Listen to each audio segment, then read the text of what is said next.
Hello and welcome to the Voice of TOD. I'm Tom, and today we're going to take a much anticipated look at Dragon Age The Veilguard. High-level combat. So we've got a couple of videos we're going to go through. There's also a couple of things I want to touch on with companions, which I think was updated in the last couple of days. First up, I'm sorry this is late. I wanted this to come out a little bit earlier, but I took the weekend off, and they decided to drop it on a Saturday.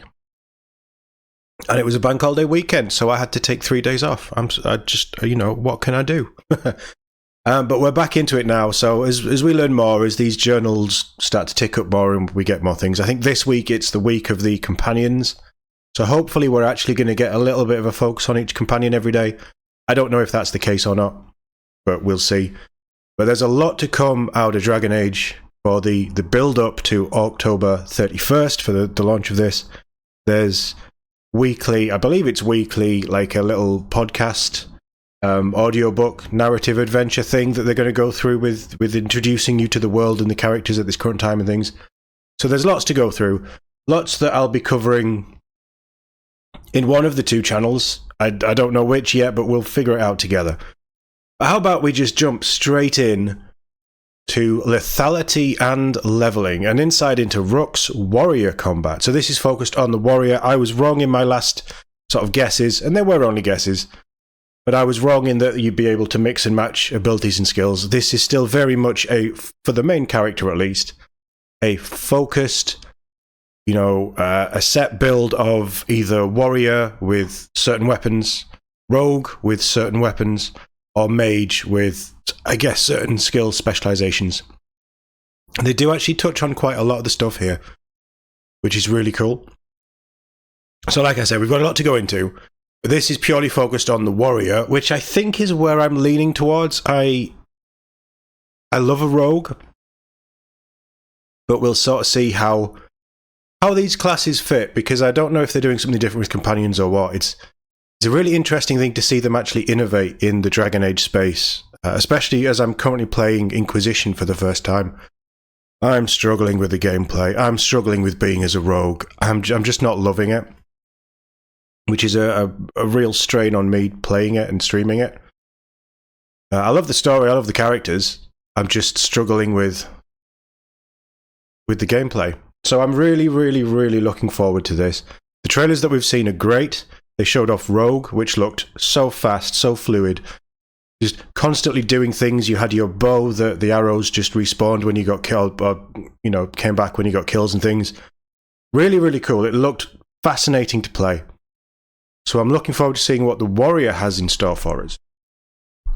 I am going to read through this whole thing, and then we'll watch the videos as and when they come up. These videos are also available on YouTube in a full, like a 4-video compilation if you just want to watch the videos. But we're going to run through this article and try and learn more about what's going on. So, hello everybody.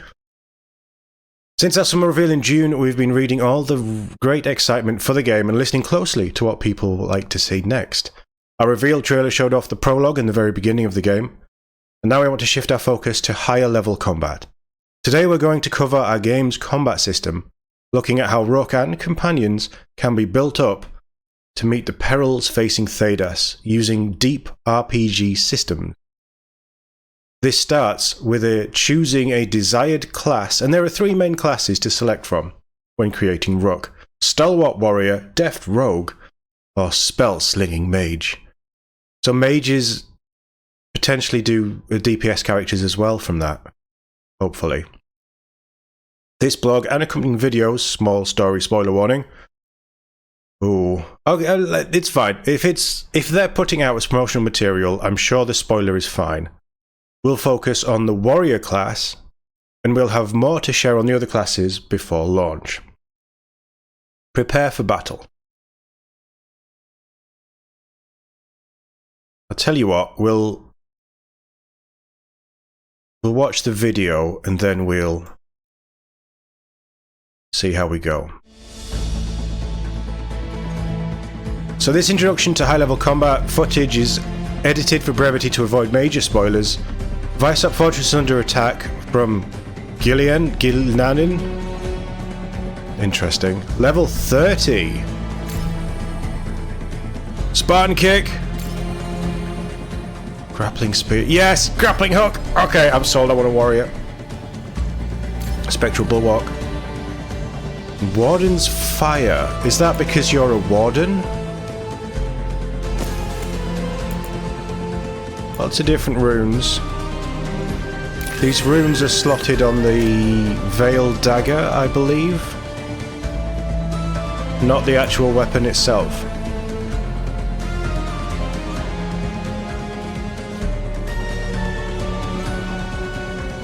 Interesting skill tree. Pinnacle of Grey Warden combat prowess. Heavy armor mastery plus 20% defense while wearing heavy helm and armor. This looks quite a deep tree actually. There's a lot of things going on. We'll go through this and then we'll come back and pause at bits. Flaming weapons last 50% longer. Gain flaming weapons on perfect defense. Interesting.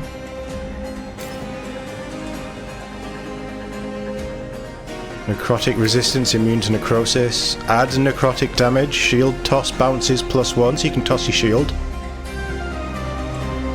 These look like themed weapons. So I'll tell you what. We'll bounce over these in a bit. Spellbound longsword. That's high damage.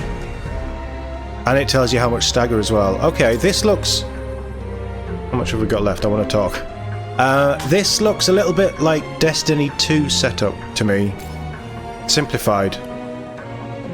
Because Inquisition's a mess. Heart of Andraste is an amulet. Light Killer. This is on the companions.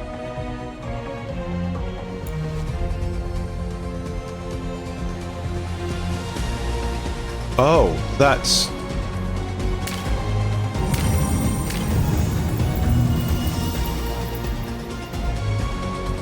It's very Mass Effect, isn't it? Right, before we go any further, let's just jump back.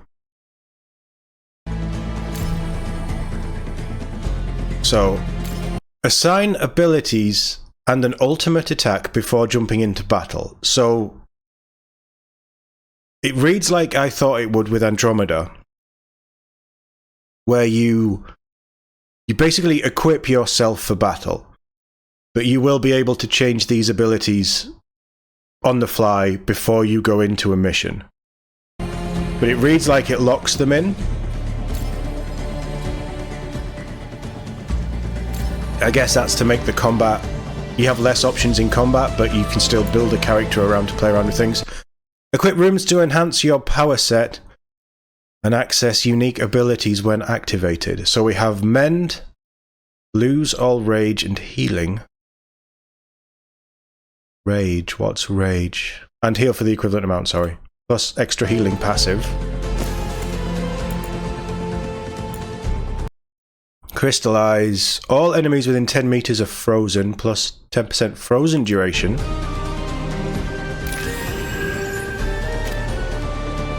So this dagger, the Fade Dagger, or whatever this is going to end up being, you can buy one of these as a replica if you want. Again, I am just speculating at this. So all of what I'm saying is just me as an experienced RPG player and someone who's played a lot of the first Dragon Age, a little bit of the second. I think I played the second one 3 times, maybe 4 times through, thinking about it. And Inquisition on my first play. But I've played a lot of Mass Effect, and I sort of see the connections with Mass Effect. Mass Effect is my thing. Looking at this, and again, I'm prefacing this with I might be wrong, so if you fly off the handle at me in the comments because I'm wrong, that's fine, you're entitled to. But I'm not saying that this is correct. I'm saying this is what I think, and I'm probably going to be proved wrong. So we have weapons... You know, sword, shield, two-handed weapon, whatever you've got here. Don't know what that is, we might touch on that. But you've got offensive equipment, armor, rings and belt and amulets and things that we've this is all fairly standard. So there isn't any boots, there isn't any like greaves or pauldrons or anything. It is just helmet and armor, body armor. Very much like Inquisition. But the thing that I'm not seeing, and you can choose to hide the helmet, which is cool, I like that, and you can choose to hide the armor if you want, interesting. But what I'm not seeing is rune slots on this equipment here. I'm only seeing 3 rune slots, probably to simplify the rune system. And this is how you equip your runes. And they sounded very strong, like just freeze all enemies within 10 meters. Pretty strong for a warrior. So this one is diminish, and when it's active, all enemies within 6 meters are weakened, and it's a 10% primer duration to trigger off the combined magic stuff. So Scorch is all your weapon attacks deal fire damage for 20 seconds and 10% fire damage, and there was a way of buffing that fire damage later on down the line, wasn't there? So they're obviously the same here. This is like damage control and crowd control and all this sort of stuff. Let's just bounce back a second. So again, fairly similar. I mean, it looks a bit Destiny, but it's also, you know, I can kind of see Dragon Age here. So you've got your 3 specializations. I wonder if you can take... It doesn't look like you can. But I wonder if you can take 2 specializations or 3 specializations. But this is... The level bar is still going, so I'm expecting 30 to not be the cap. Unless they state that somewhere else. You can refund points. You have 2 points available. Each class has an array of specializations to choose from. Each class has 3 specializations. We've got Champion, which probably does what it says on the tin. You've got Reaper, which is going to be probably more damage focused. Then you've got Slayer, which I would assume is damage focused with build into maybe a certain enemy type or something. I don't know. Reaper could be... I don't know. There's I don't know. They might go into it, but Champion sounds more like a crowd control-y, and then Reaper and Slayer both sound more damage based. We don't know. But you've obviously got your 3 stacks, and then the proper specialization bit that you build into to power up this specialization. You also have weapons, abilities, and survival. So this is effectively... I mean, it looks like you start here and you can go off anyway, but it looks like there's going to be a lot of customization for certain things. Abilities is what we saw at the start. There's obviously going to be abilities in here. Each of these, you've got your circles, and then you've got your smaller circles, and then you've got your sort of diamond shapes, and then you've got your hexes. So these different shapes are going to be, one's going to be abilities, one's going to be passive, I'm guessing one's so fairly similar to what we know in previous Dragon Age. So champion specialization, and then you've got your abilities here by the looks of it. That's definitely an ability. So the square diamondy shapes, probably abilities. Hex is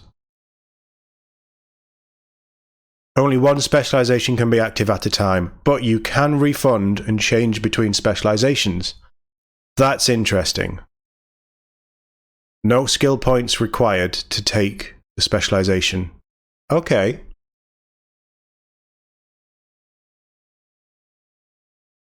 Interesting. And that looks like...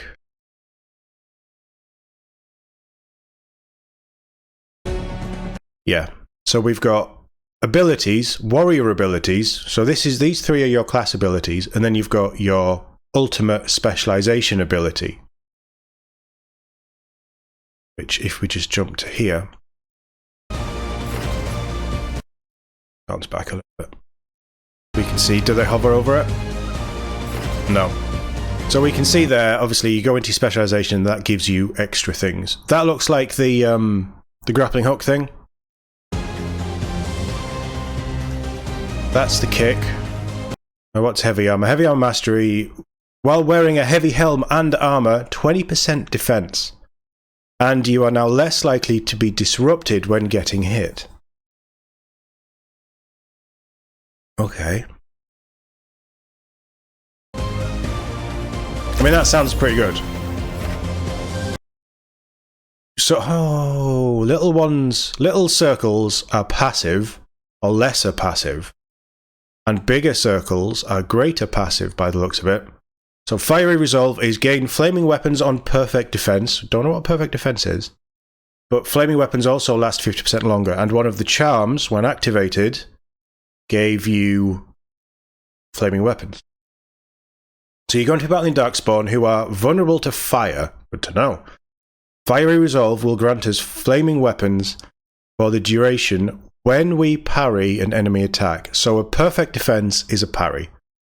Oh, I'm going to enjoy this. Everything, we haven't even seen any combat yet, and everything I'm seeing is like, oh, yes, this is where I wanted them to go after 2. This kind of style. Yes, nice. The skill tree's looking impressive as well. There's obviously a lot of options. And level 30, so let's say, what, 30 at a push, maybe 32 skill points. You start with a couple at the start of the game.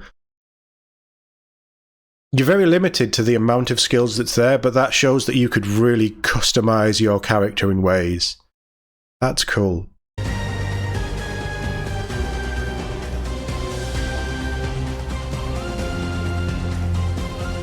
They're going to go into this progression system later in the future, which is fine.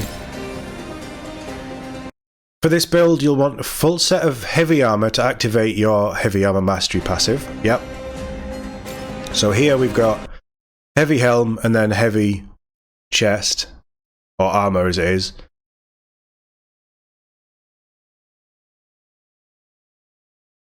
That's locked. That's locked. Does armor level up? So the helm is 20% stagger and 25% takedown damage. Takedown, I'm guessing, is the assassinations, so you can probably trigger that earlier, maybe? Stagger relative to Lords of Fortune allied strength.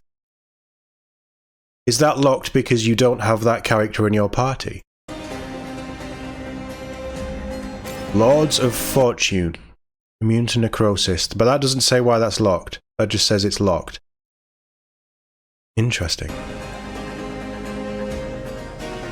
So obviously there's the highlighting here, big changes to damage types as well. You're going to be seeing more damage types, and you're going to be using, there's going to be like an elemental effect, an elemental tree where, fire beats this, very loose. It doesn't actually sound like you need fire to beat someone with a poison shield or whatever. That's not what I'm getting. I'm explaining this badly. But it sounds like they say Darkspawn are vulnerable to fire, so there's probably maybe beasts are vulnerable to necrotic, but not as vulnerable to fire, and then there'll be elemental stuff that's, immune to fire or less vulnerable to fire. Sounds like you've got to sort of think about your damage types a lot more in this, which is cool.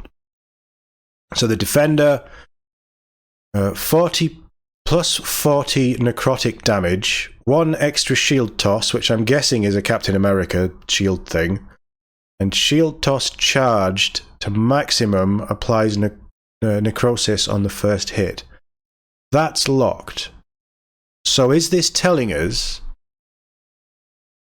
Yeah, that says that does damage as well.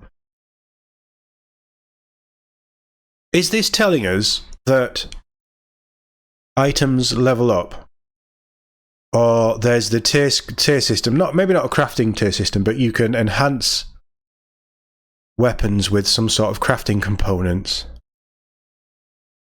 and you will unlock extra perks as they go, maybe across all items, because they don't have these enhancements, these enchantments and charms and things. Maybe. Rookie's primarily using a sword and shield, since it allows you to be more defensive. That'd be my go-to as well. I like sword and board. If you prefer a more aggressive playstyle, two-handed weapons deal more damage but have fewer defensive options. So that's probably where your Reaver comes in, and it's defense against stuff while you have two-handed weapons. Longsword deals high stagger and can trigger powerful takedowns.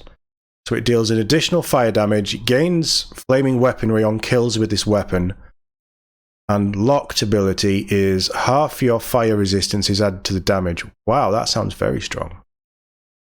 We'll cover stagger in part 2 of the series. Good. Because I don't really know what stagger is. Another little thing on this. So we've got currency. Looks like some sort of veil shard element of currency. And then like that's gold. And then this looks like maybe crafting items or something. Maybe that's just resources. And then you can further go into your resources here. That is our specialization. So that must be warrior, I would guess. Because it's two-handed weapon or sword and board. And then that is your current specialization. That's the amount of damage you do. That's your defense. Rook is the name of the character. So they will, you know, like they say, Warden or Hawk or Inquisitor.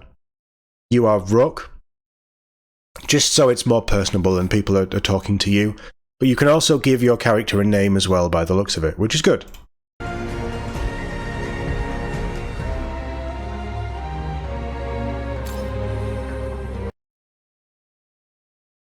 Rook has a fire-based Darkspawn killer build. Fire-based Darkspawn killer build. Does that mean we're going to have weapon sets that we can save? This ring grants maximum amount of number of burning stacks. So on Draste's World, unique ring, +3 maximum burning stacks, and that looks locked. Or is that because it's unique? All afflictions that you apply are applied as burning instead. So all of that necrotic damage turns into fire damage. This is a hell of a fire build, looking at it.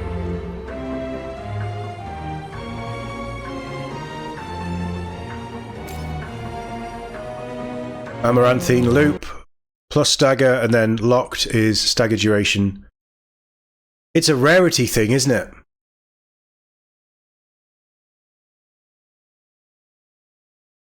That's red, unique, potentially. But you've got blue, you've got green, you've got red, and I'm guessing there's an orange somewhere. Again, this is all just wild speculation.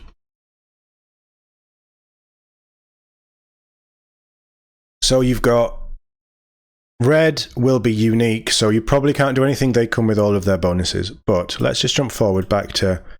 So these blue items, the blue border items, have 2 of these things unlocked, whereas this green one only has 1 unlocked. So is there a way of leveling up items or leveling up their rarity to further unlock these if you like that item, or it works for a build or whatever? So are we going to be using, like, keeping more weapons around? There's another thing I'm not seeing here. Companion skills, I mean resources. Nothing here is telling me how much our inventory size is, how our inventory system is going to work, how many weapons and sets of armor can we have, or is it going to be, look, we're hovered over this and it is showing you the tooltip, but it isn't showing you if you've got another 8 or 9 rings here, Destiny style, so you're locked in, but everything has its own place. You can carry, you know, 10 weapons, 10 shields. I don't know. I don't know how it works. But it's presented like Destiny 2. Destiny and Destiny 2, which I don't necessarily have a problem with. Yeah, it looks like you unlock these, and they might talk about it later on in this. This is just me speculating. It looks like you can level these up as you find the right materials, or maybe you find 2 amaranthine loops, you put them together, and it creates a higher quality one. I don't know. They'll go into it, I'm sure. But that's cool.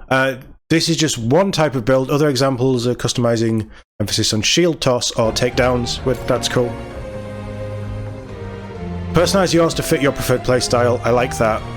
I feel like you get a lot more... Right, this is what I want to talk about as well. I feel like you get a lot more customizability and playstyle with the gameplay on this. So, selected companions can aid Rook by equipping complementary gear and passives. So here we have Davrin, who is a champion, warrior. He's our Grey Warden. Comrade in Arms, that's got to be the rating system, how they, you know, do they get on with you or not. We have our 7 companions, and Varric isn't one of them. But we have Blight Killer Sword. That is Blight Killer +1, so it's either leveled or improved or who knows what, but you still have that locked ability there. But attack my target applies vulnerability to fire for 30-second cooldown. So while you might not be able to control companions, you can say attack him, and then that opens up for you to do more fire damage. That's cool. The other thing I wanted to touch on with this, obviously they have a simpler, but they have a skill system as well, so you can level them up, which is nice. But this gear here, and we'll see it as we go further into this, Rare Longsword, Davrin. So Davrin's gear is specific to Davrin. Uncommon Heater, Davrin. This is a Grey Warden mission, so you should bring Davrin into battle. I mean, it said he was, you had to take him anyway. Davrin deals +50% stagger versus taunted enemies.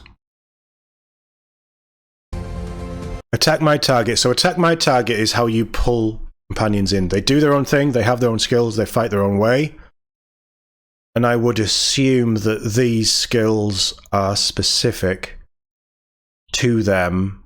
They don't change, but you can make them more powerful in the skill tree, would be my guess. Might be wrong, but that would be my guess. But attack my target is obviously a skill because it's been referenced in both of his gears, and doing it this way, attack my target applies taunted. It does not affect some stronger bosses. But that sounds to me like he taunts, and while he's attacking them, because you've done the attack my target, they're also vulnerable to fire, so you can wail in on them with your fire damage. Potentially.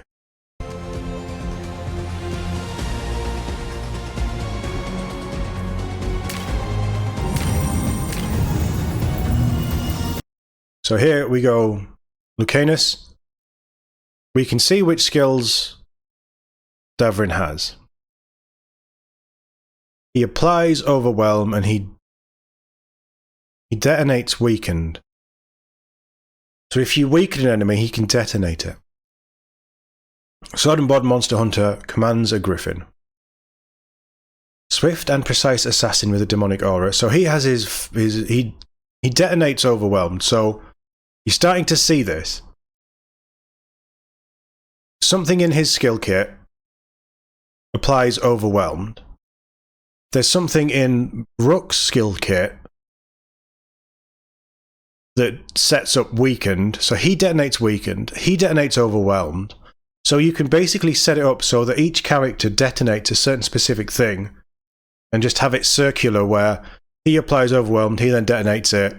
Maybe he can apply Weakened, which Rook can apply as well, and then he can pop Weakened and detonate that. And so it looks like there's actually really interesting ways to build the companions, maybe not skill-wise, but maybe gear-wise. But there's interesting ways that you can have them interact with you in combat.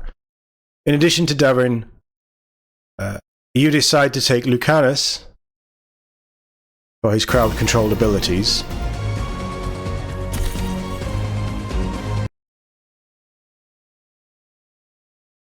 He doesn't detonate, no, he detonates. He doesn't apply anything, he detonates. So maybe because he's an assassin, his whole skill set is he just detonates things. Interesting. Yeah, this is the first of 4 videos, so strap in, this might be a long one. I'm super excited about this. This is looking good. Obviously, we've got our... we're going to touch on this later. Maybe in a separate video, we'll see how long this goes. But we've got our... like, companion specialities here as well, which is cool. I wonder if these are named different things to what our player has, so that they are truly a unique character in your party. That's interesting. Let's jump into the next bit. So let's actually see what they were telling us.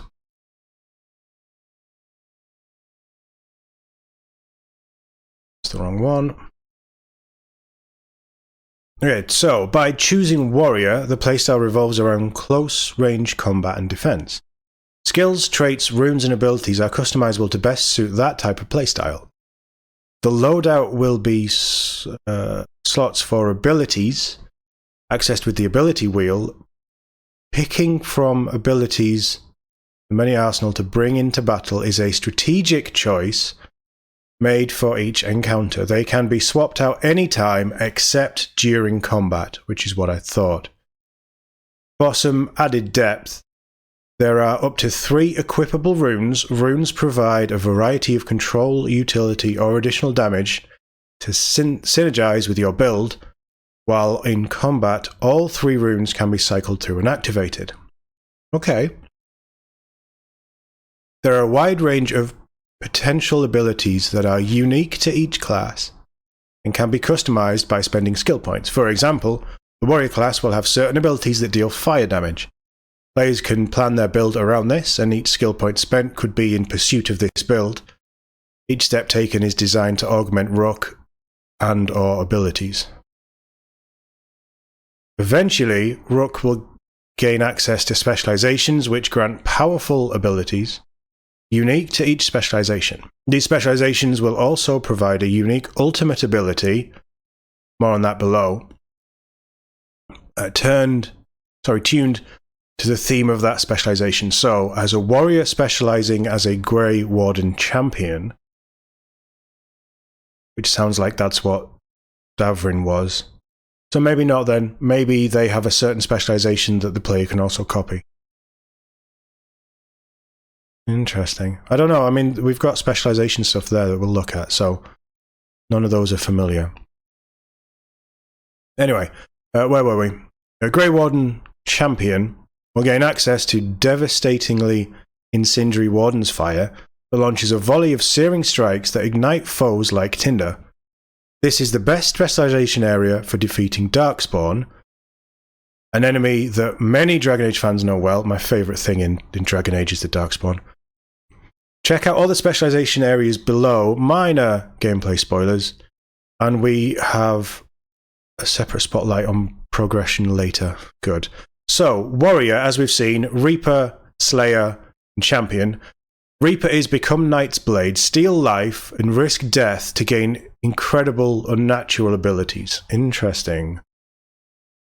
That sounds very much like Reaper from Dragon Age 1. Slayer, leap into the fray, wield massive, punishing weapons while rushing enemies to deal devastating blows. So that's going to be your big main two-handed build. Champion, be the shield, shrug off damage with summoning righteous fire down on enemies. Or summoning righteous fire. So that's what we've seen. Doesn't say anything about the shield toss or anything like that, but I don't know if you can set up... I mean, I assume you can. I assume you can be a champion with a two-handed weapon. Because that seems like a bit of... They give you all of this specialization and all of this customization, and then they take it away from a simple weapon choice. I don't know. But we'll have to find out later. But this is looking good so far. I'm liking this. So, Rogue specialization, Duelist, Saboteur, and Veil Ranger. Veil Ranger sounds so cool. Duelist. Draw your steel, parry and dodge past enemies, and gain strength with every strike. That sounds like my playstyle, to be honest. Saboteur. Set the stage. Deploy explosives and turrets that devastate enemies, then pick them off with arrows. Similar to what Varric does in Inquisition, I think. Veil Ranger. Hunt the enemy. Snipe enemies from afar using artifacts. Charge arrows with dangerous, powerful magic. Okay, so that's like a magic archer. Interesting. As a name, Veil Ranger sounds amazing. But Duelist as a description sounds more like how I'd want to play. And then we've got the mage specializations, Deathcaller, Evoker, and Spellblade. Oh, Spellblade. Oh, don't do this to me. Death Caller, embrace the darkness. Drain life from enemies and cast spells that writhe with the essence of death itself. Evoker, call the void. Freeze enemies in their tracks, then summon the deepest cold to tear them apart. Spellblade, be the storm. Channel potent spells for close quarters combat infused with lightning's wrath. So that's your Thor's hammer build, lightning build.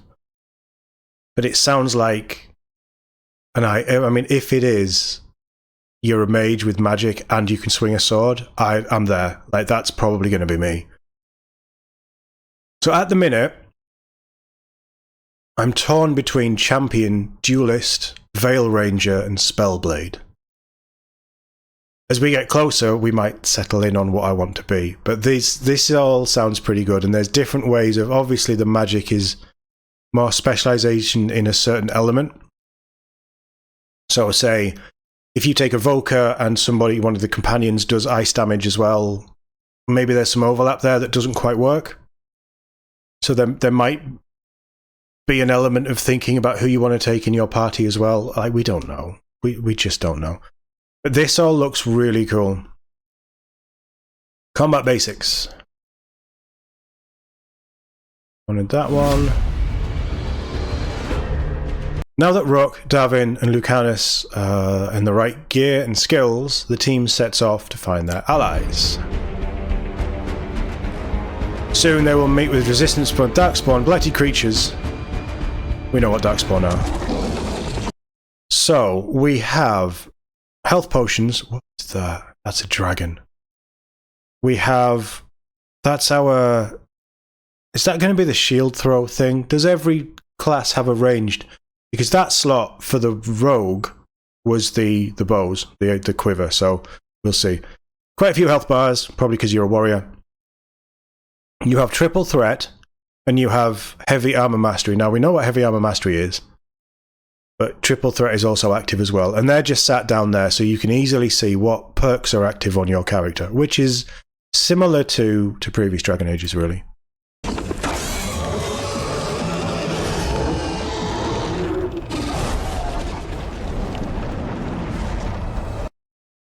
Assessing the battlefield. I'm just going to pause this and we'll bounce through it as we go, I think. No, we're not. It's 2 minutes. We're going to go through the whole thing. So here we are choosing our skills. It tells you what they're vulnerable and resistant to. That's cool. Multitude of damage, vulnerabilities and resistances. Abilities which exploit weaknesses. Okay, an outline. Well, that guy was dead. Let's just have a little look here. So we have combo opportunity. It tells you when things are gonna prime, which is nice. So that one and that one are combo opportunities.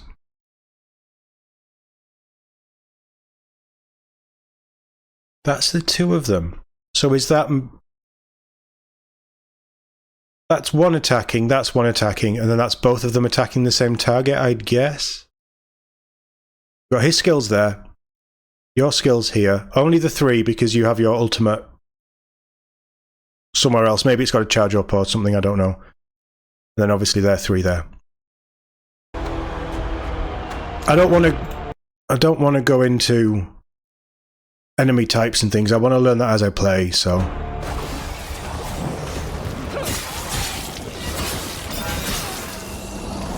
Well, that looked like... So that was a parry there, and then the sword... I can't help myself, I'm sorry.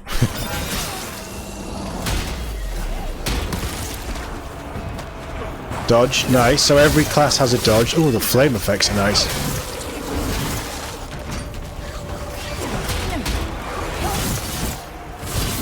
So I'm assuming that you have a block button for the shield.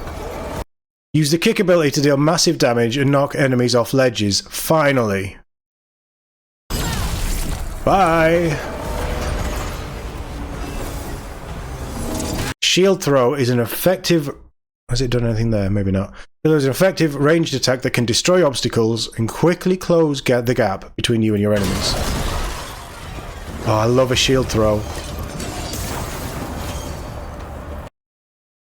Health pots are available throughout the world. Grab them to prepare for what's ahead, which is these green things here, the jade looking things, and that gave you 1 health pot.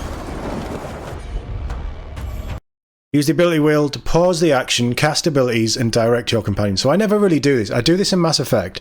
I never really did it with Dragon Age because it was a bit convoluted for my brain. So, as I expected, this is, here's your target. This companion is going to attack that target. That will be, both companions will attack that target, and that will be, this companion will attack that target. So that's cool. I like that it tells you. Might not need it to tell me. Some tougher enemies have additional protection that needs to be removed. A yellow bar indicates armor. Mass Effect. Armor is risen to most attacks. Heavy attacks are the most effective against it, so we're selecting both of them individually. Why? You didn't hover that over there, did you? Okay.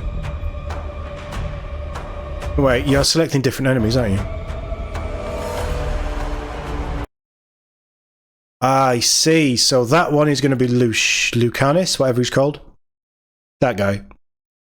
And then you're sending the Grey Warden to fight the big guy who has armor.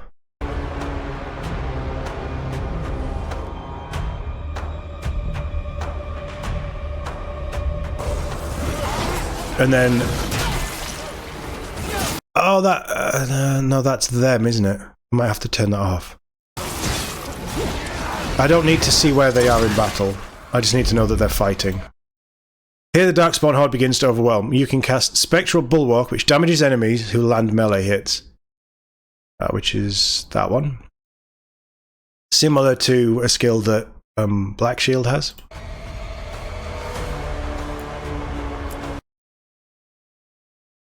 This actually, I can't comment on Inquisition because I just don't understand how that plays.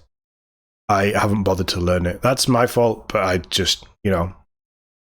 But I can comment this on Origins, which I'm also playing in the background.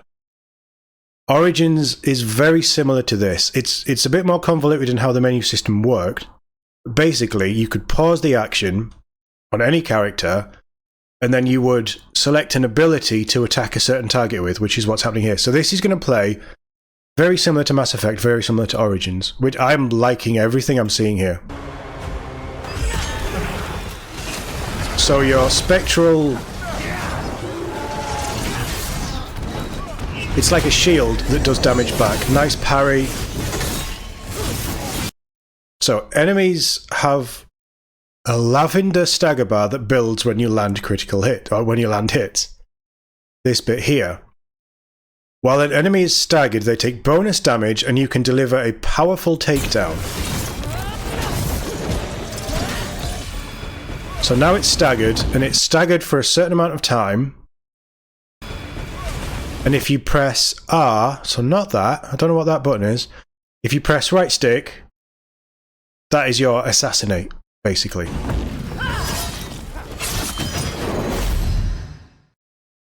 Okay, that was cool. That looked kind of cool. We don't need to go... I don't know how to do this. I'm just so excited. I want to pause everything and talk about it. Let's bounce back to the article. I apologize if you don't want a long video, but I am going deep into this. I am super excited. The more I'm seeing, the more I'm getting excited about this. So this is Combat Basics. This is the blurb of what we've just seen. Now let's talk about the... In fact, I'm going to link this article in the description below if you just want to go and watch the videos without me talking over them, because that's probably going to be easier. Now let's talk about the foundations of the combat system. The 4 core moves all 3 classes share include jump... As long as you don't make that irritating cat furball sound, that's fine. Jump, dodge, light attack, and heavy attack. Dodge. Light attack, heavy attack. Jump, dodge, light attack, heavy attack. Okay. That's much more streamlined, I think. Which can all be chained together. So you can jump and attack. That's cool. Rook can dodge at any time. Love that. Even mid-attack, which adds fluidity to the combat. Is taking damage or dealing it better at the moment. He's taking damage or dealing it better at the moment. Light attacks do quick damage that build small amounts of stagger. Heavy attacks are slower, that build up more stagger. Once enough stagger is built, the enemy will be rendered more vulnerable to all incoming damage and allows Rook, is Rook, not companions, allows Rook to perform a takedown. Each of these attacks, light and heavy, can be charged by holding down the button, to deliver a more potent version of the strike. For example, a heavy attack can be charged using a staff to unleash a magical wave of destructive energy. Attacks can also be triggered while sprinting, nice, and or jumping to add depth and fluidity to combat. This sounds like the combat that I want. Oh, everything here is just ticking all the boxes for me. Can you tell I'm excited about this? I really need to get through Inquisition so I can just focus on what we're going to do with Veilguard. Let me swig some coffee, hold on. In addition, each class has ranged attacks, blocks, or parries if timed properly with the right weapon set, and the ability to control companions' combat strategy. Each class has 2 distinct weapon sets. That's new. So Warrior will be sword and board and 2-handed weapon. Rogue will be dual daggers, which we've seen. Oh, what else could it be? Because they have their ranged weapon is a bow. Interesting. And mage is probably staff and a sword. That sounds cool. I'm up for that, because mages have always, here's a stick, go swing it and do spells. That doesn't interest me. I like to be in there. But okay. So each class has 2 distinct weapon sets which can be swapped simultaneously in the heat of battle. This drastically changes the available movesets and strategies. I love that. So effectively, everyone is going to have a 1-handed and a 2-handed weapon by the sounds of it.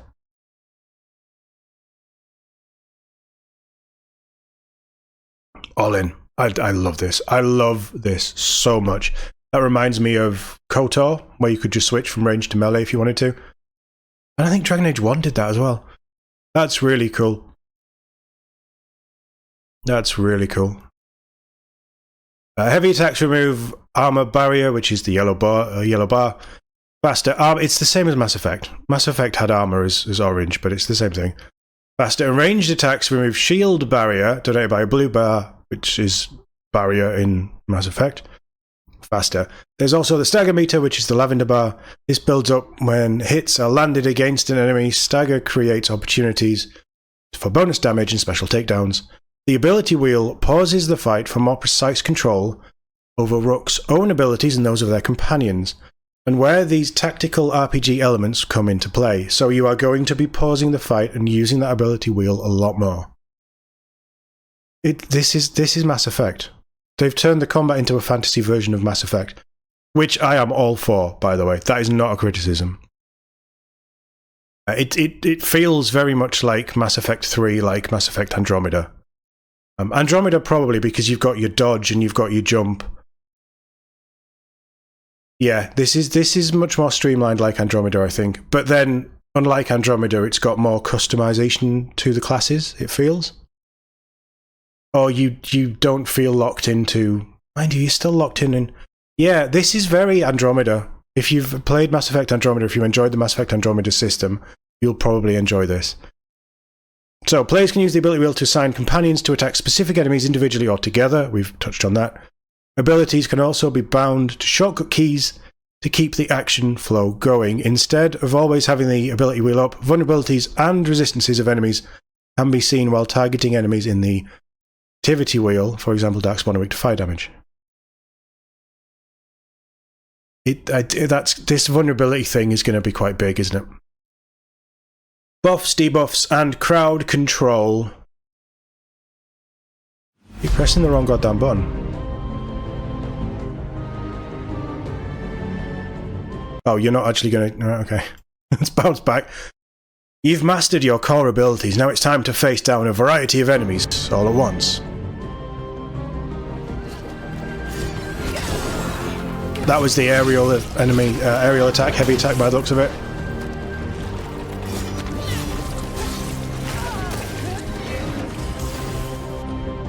I don't see a stamina bar. Rock and their companions can also deploy different tools such as area effect attacks and uniquely manage various enemies. So Titan Stomp deals very high stagger to nearby enemies and applies Overwhelm.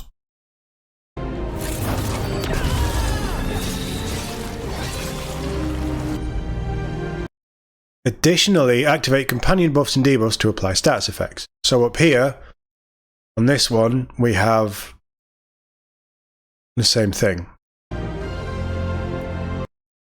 I thought that that's what they were doing. Right, okay, hold on. Let's just bounce back a couple of seconds.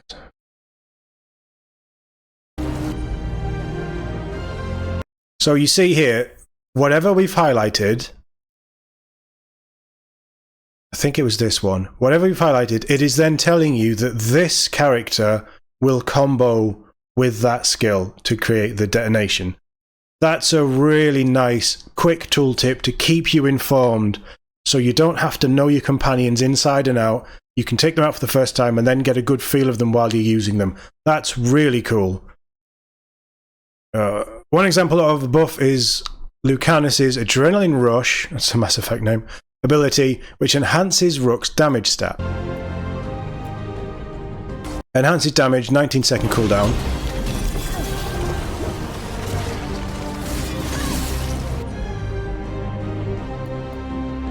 Heroic Strike applies Overwhelm and deals high stagger. Darwin has Heroic Strike, which applies Overwhelm debuff. This causes the target to take additional stagger.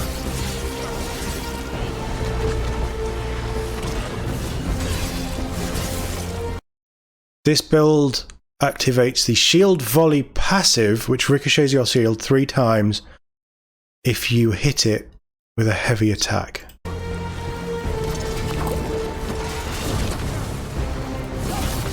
The combat looks very fast and fluid. They're obviously, this gameplay is just showing you what they want you to see. What I would have done was taken the guy throwing bombs at you out first. Rook is getting attacked on all sides, so you command Lucanus to use the Abominable to knock enemies down.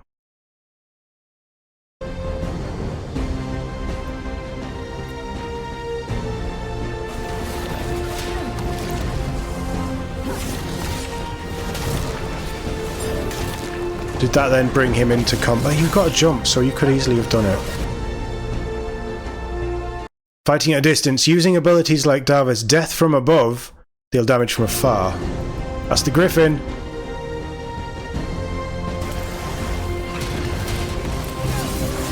Oh, the Griffin doesn't run around with you, you've got to call it in? Oh. Use your grappling spear to pull them close, or down the hole, I'm guessing. Oh, that's a shame. But that's cool, it staggers them, well, it doesn't stagger them, but it takes them out momentarily.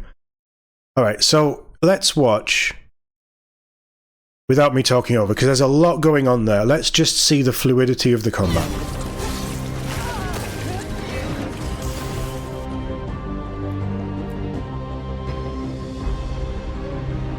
I like how this is all set out. It seems very user-friendly.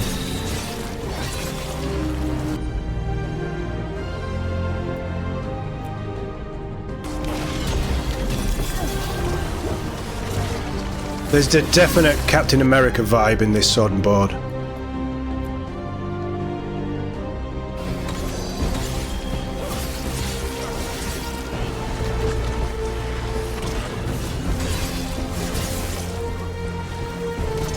So enemies look like they have a lot of health, but also there's a lot of what looks like standard attacks going on here.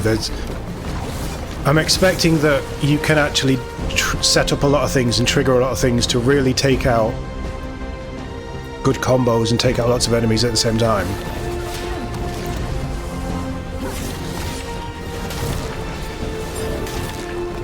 See, I would have just murdered that guy first. There's a little jump attack there, and then obviously we're pulling in enemies from over there because they're being a problem. Calling the Griffin, who does a little bit of damage.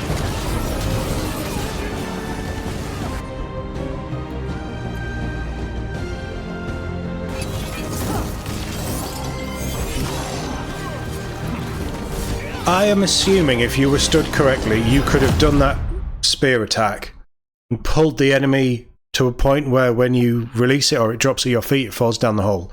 I'm hoping that you can do stuff like that. Or you can set it up so you pull it to you, and then there was that shield bash thing, wasn't there? So she threw the spear, pulled it to her, and then looks like charged up whatever the shield attack is and smacked the enemy away. So it's applied overwhelmed, its armor is slowly dropping, but also you've knocked it away from you after pulling it to you. So could you not pull it to you, and then if you're facing this direction, you do that and it sends it down the pit, gets rid of it. They're not showing us everything because they don't want to show us everything. But that's the feeling that I'm getting. I think there's so much in this combat to do. Let's bounce back to the article. We're getting there, folks, I promise. So buffs, debuffs, and crowd control. Some abilities apply buffs or debuffs to help you in the fight. For example, Darwin has the Heroic Strike ability, which applies the Overwhelmed debuff to enemies. This will increase the enemy's stagger and make it easier for Rook to perform a takedown. So you want to use that against bosses ideally, or bigger monsters. There's also an area of effect ability to help the party defeat large groups of enemies. Controlling the field of battle is a key consideration in Dragon Age The Veilguard. Players will need to consider which buffs, debuffs, or crowd control abilities will work best for each situation. Very Mass Effect. Very Mass Effect. Abilities require class resources, so mana, momentum, and rage. Mana will be magic. Momentum will be the rogue, like mage, rogue, and then rage is probably warrior. Be able to use each. Each class primarily builds up their class resolve by dealing damage with basic attacks, so light and heavy. In addition, each class has a secondary way to build their class resource. Warriors build rage by taking and dealing damage. Rogues build momentum by dodging attacks and parrying successfully. Oh, that sounds so cool. And mages regain mana passively over time. Hopefully there's ways of speeding that up.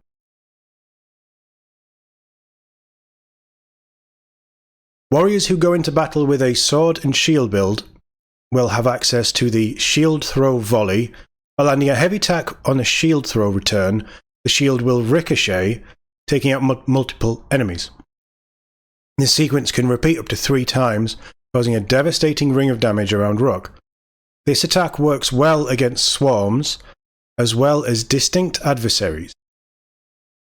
Other ways to manage distant adversaries. Other ways to manage distant enemies lean into companion abilities such as Davrin's Death from Above, to send Asan his Griffin to attack enemies. Warriors also have the Grappling Spear ability to pull enemies close for an easy victory. With these tools, attacks can be chosen based on the type of enemy and situation to dispatch foes in the most optimal way, especially on higher difficulties. Primers, detonators, and ultimates. Primers and detonators, if you've played Mass Effect, you will know all about. Ultimates, they're a fairly standard thing these days, aren't they? Let's have a look.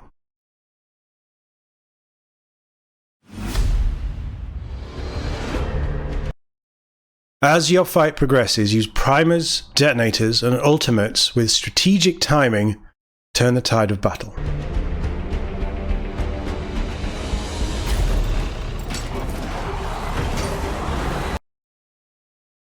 Rook can create incredibly damaging combo detonations with the help of their companions.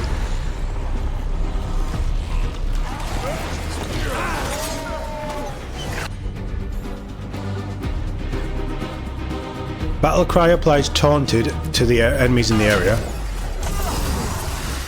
So and it tells you what they're taunted. So they're all taunted by Davrin. You can then Grappling Spear the big guy.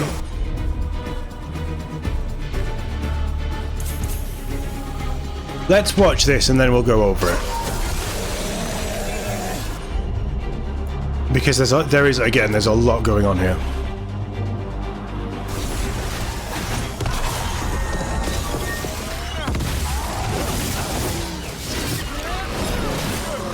I need to see that again as well.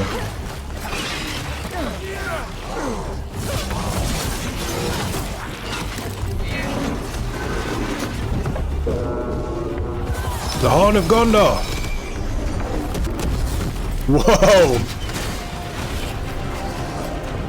Oh yeah, so we just have a catapult waiting for the horn. Is that the horn? The commander needs help. Send in the barrage. Explosive barrels.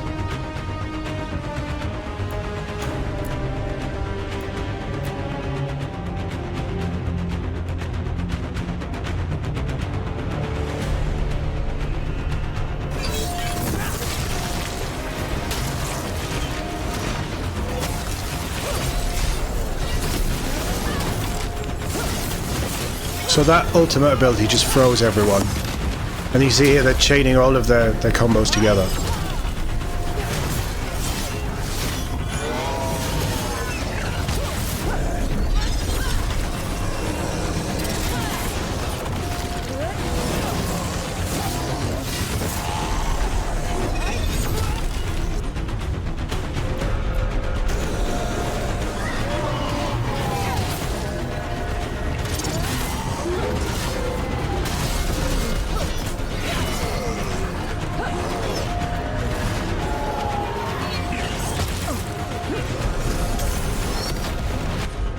I say they're taking a lot of damage, which I think is on purpose.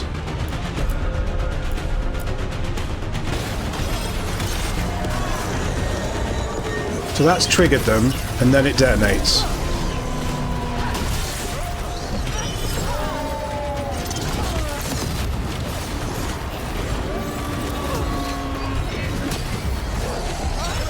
I will say, I don't love how they've redesigned. The Darkspawn look really good. I don't love how they've redesigned them though. I love the original Origins Darkspawn. But this is, it's moving around so fast, we're not actually getting a proper good look at them.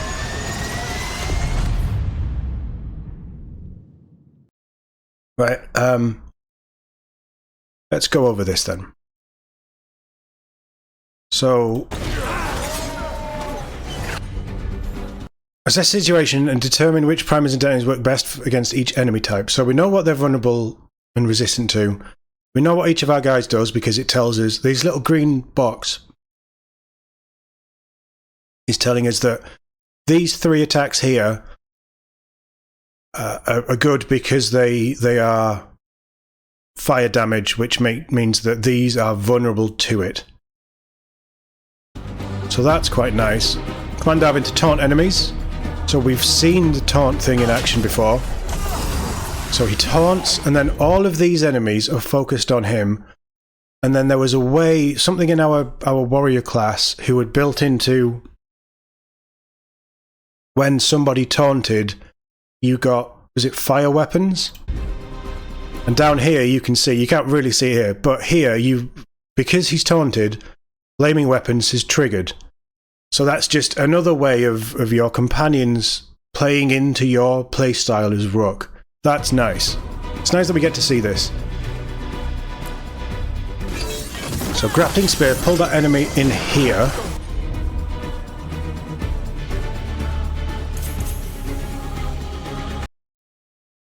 Where's crystalline? That one. Okay. Activate the crystalline rune to freeze the grouped up enemies.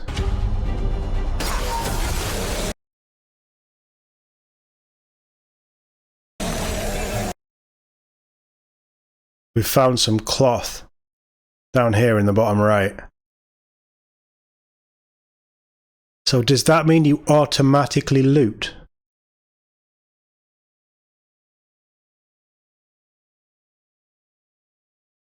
Right, cool. I don't like that it's on L3R3, the ultimate ability. I'm going to have to customize these controllers to suit me. But that's very Destiny focused. You've got skills that you just build up and build up and build up, and then once the bar's full, you pull an ultimate that does big damage or stuns enemies or whatever. So Crystalline has frozen everybody in place. Now, because everybody's frozen, you can use his Eviscerate to detonate the combo and strike the whole group. So he then goes in, and it isn't an instant detonation by the looks of it. He goes in and the detonation triggers, and it takes a few seconds to build up and then explode. So you have this huge area, this huge glyph that is designating where this effect is going to take place. And it's charging up. You hear it charging up. And then that took out everything, or it didn't take out, it did big damage to everything in that glyph. So that's interesting. Because with Mass Effect Andromeda, you'd pop the detonation. So say you hit them with something that primed them and then throw detonated, they'd instantly blow up for massive damage that you could build and build and build on. Whereas this, it looks like you could detonate those and then there's a slight pause to maybe try and group more enemies up together if you're quick enough, or maybe for you to get away from the area, or I don't really know. But it isn't as instant as I was thinking the detonators would be.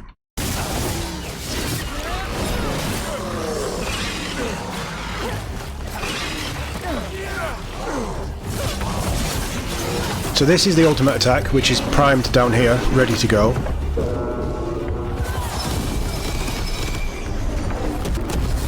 So directly in front of you, it didn't look like you were able to aim it.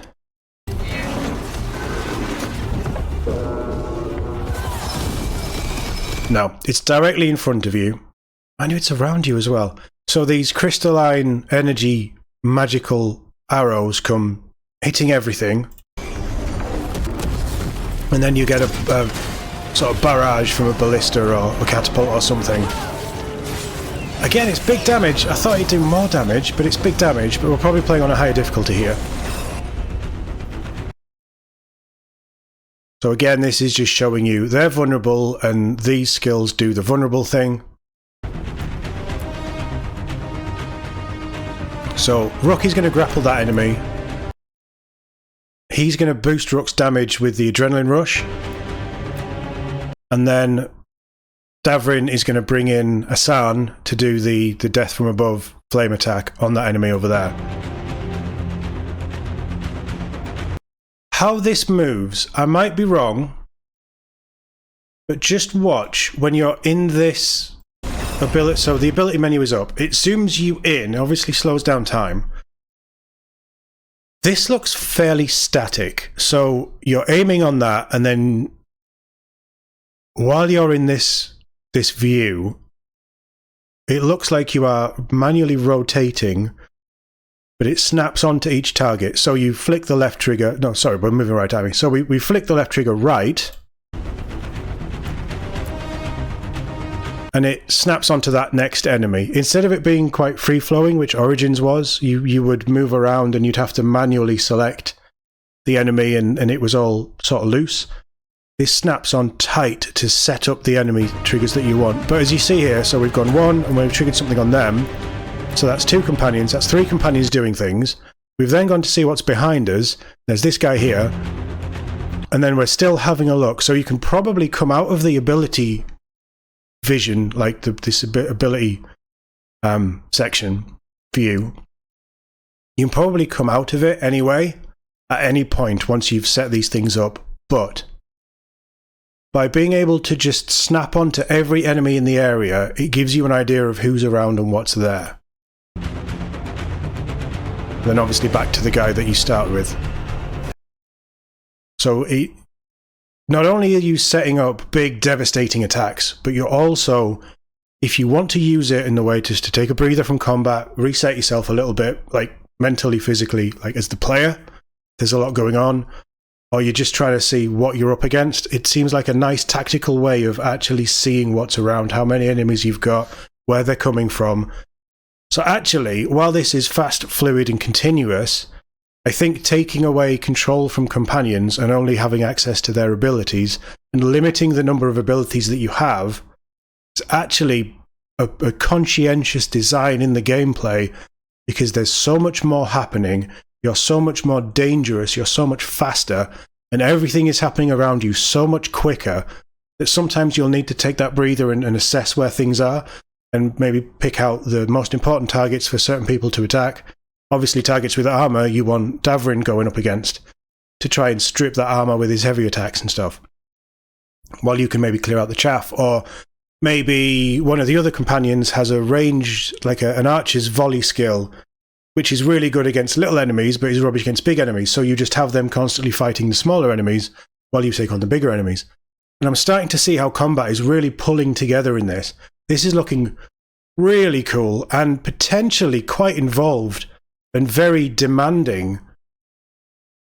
It looks fun, right? The main thing is it looks fun, but it also looks like you kind of need to be aware what's going on at all times and your cooldowns and things. So then we trigger this. We get the little charge thing that enemy did. You pop your crystalline freeze thing, which freezes all the enemies, but then we're just using our heavy and light attacks against them. We're not doing a huge amount of damage, so you've popped your shield protection thing, which does damage when you get hit, and obviously fades over time, or only does so much damage back. Little Spartan kick there. What happened then? So you see, while we're over here, we're fighting here, we're fighting here, we're fighting here. We Spartan kick that guy away. That enemy has just triggered one of his abilities to charge forward in that radius. But because... Spartan kick. Ah, nice. So it looks like before we dodged out of that, the player did a shield throw into the enemy in the back that then ricocheted into this guy that knocked him out of his attack. So you can interrupt enemy attacks with certain things. That's cool. Oh, there's so much more going on in this. This is so much better than Inquisition.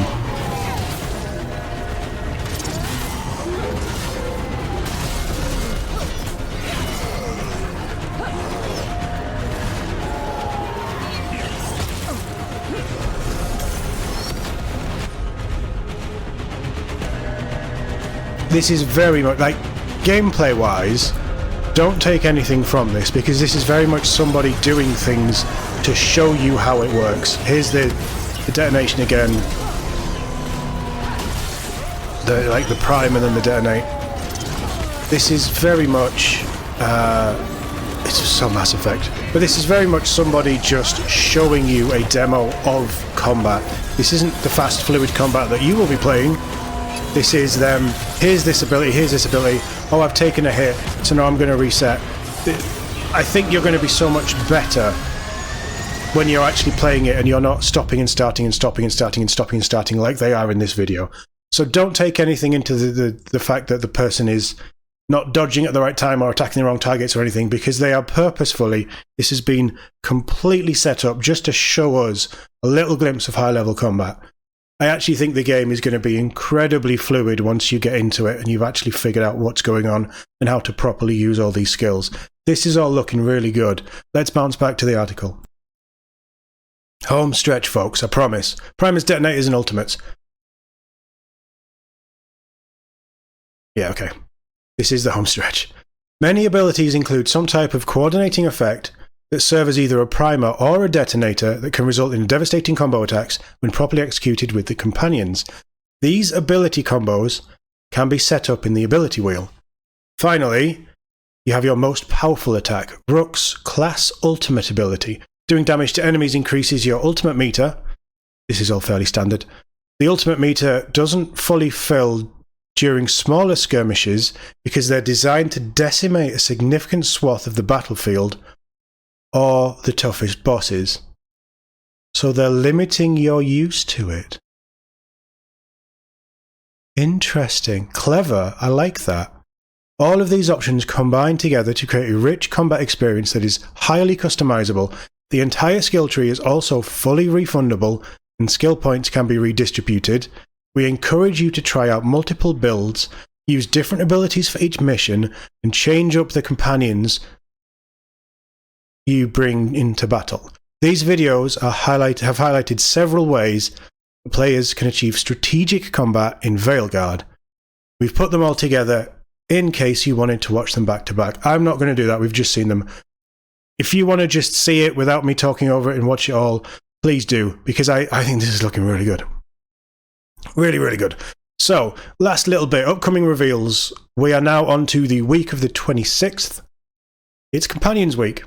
So I'm hoping, because there are 7 companions, or main companions, they are going to show us each companion a day. We get a little video. I don't know if that's the case or not.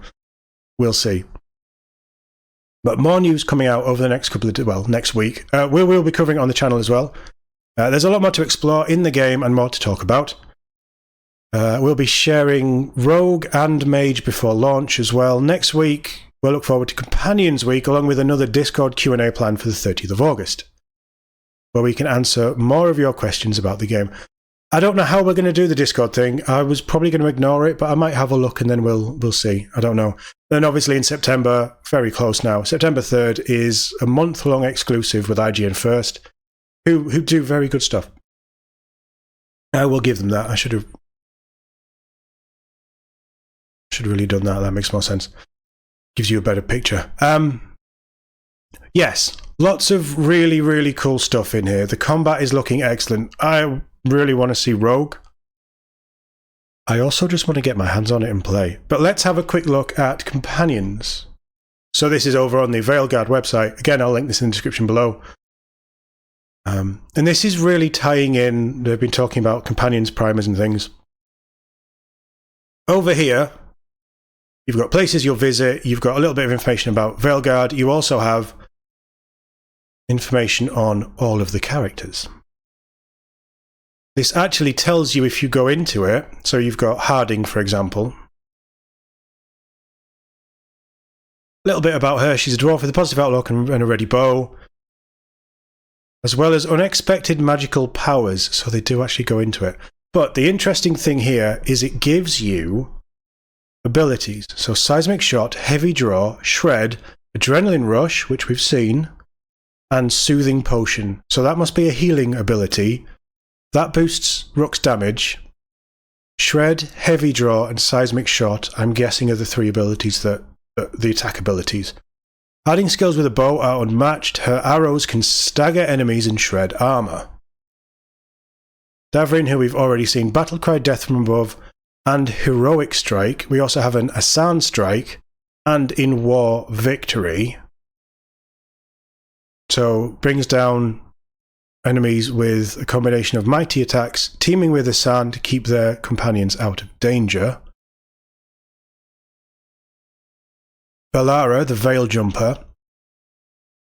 Fade Bolts, Enfeebling Shot, Replenish, Time Slow, and Galvanizing Tear. Very, like, magical infused, but it sounds like she's a ranged character. Manipulates the Fade and uses electricity and control magic to support her companions and diminish their powers of their foes. Tash.